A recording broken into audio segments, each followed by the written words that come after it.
This year's ASM has come and gone, and I wanted to make a short video talking about my trip.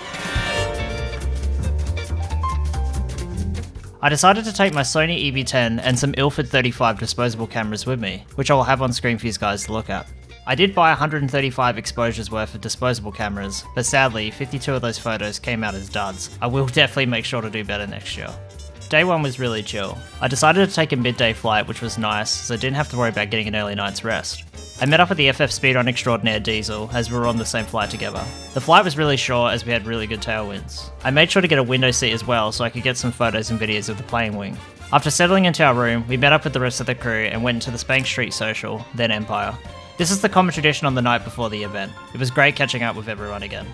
Day 2 was great. The event got underway with my good friend Liquid Racing, Damosk and Crash Team Racing. This turned into a nail biter by the end. I highly recommend watching this back on the ASM's YouTube channel.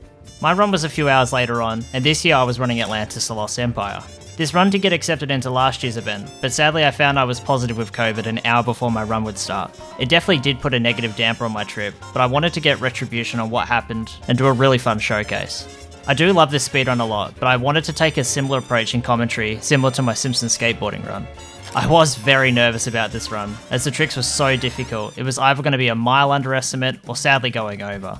Ulysses' skip was a success, as well as Cove, Inner Atlantis, and Treachery. I did have some fumbles throughout, but finishing in a 42-minute time was incredible, considering how this run can go. Once again, check out the link in the description to see my run in full. Oh yeah, I forgot to mention, this year's ASM shirts were designed by me. I wanted to do a design similar to what I wear at home. I usually like skate shirts that have a small center logo and a big graphic on the back.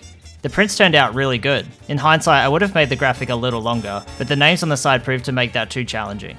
I was quite nervous about how the shirts would be perceived, but I was glad to hear everyone liked the shirt.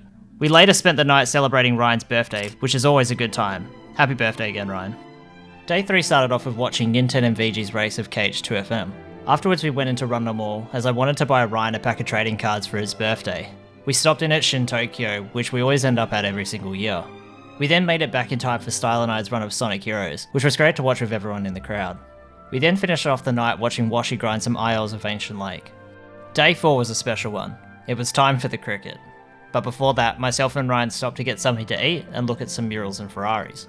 On our way to the park, I went by the newly built Adelaide skate park, and man, I was envious. I wish I brought my board, as I would have spent a stupid amount of time here. Cricket was great fun. It was good to get out and do something that wasn't gaming related for once, and it was good exercise too. Before going, we had a nice speech from Oki celebrating Softy's engagement. Congrats yet again.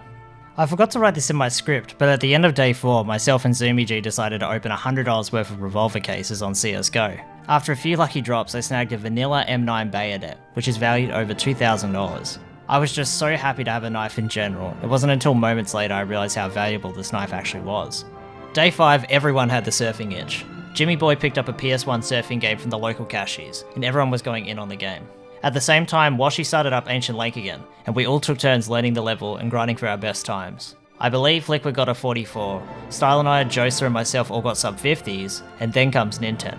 He has never played Diddy Kong Racing before, nor many other car games for that matter. Within an hour, he went from 1 minute and 10 seconds down to 45 seconds. It was really cool seeing Washi explaining the tech behind this simple level, and seeing someone apply it so quickly. Later that night we had karaoke, and it was such a great time. Big shout out to Nace for organising this one. I was devastated to learn My Way by Frank Sinatra was not on the machine, but apparently the song being performed in the Philippines caused 12 deaths, so it made sense why it was not on the system. Day 6 was pretty chill. We spent the day packing and watching the end of the event. ASM ended up raising $35,000 for Game on Cancer, which is a massive success. Softman would then announce he was stepping down from running the event, which is a massive blow, as he steered this event from the early beginnings till now. I want to give my personal thanks to Softy for running such a great event over the last 8 years. After the annual Ryan speech, we said our final goodbyes at Empire Bar. Thank you everyone so much for being so welcoming. I was very hesitant at first coming again, as I had such an awful time last year, but the love this small community has is what makes this event so special. Until next year.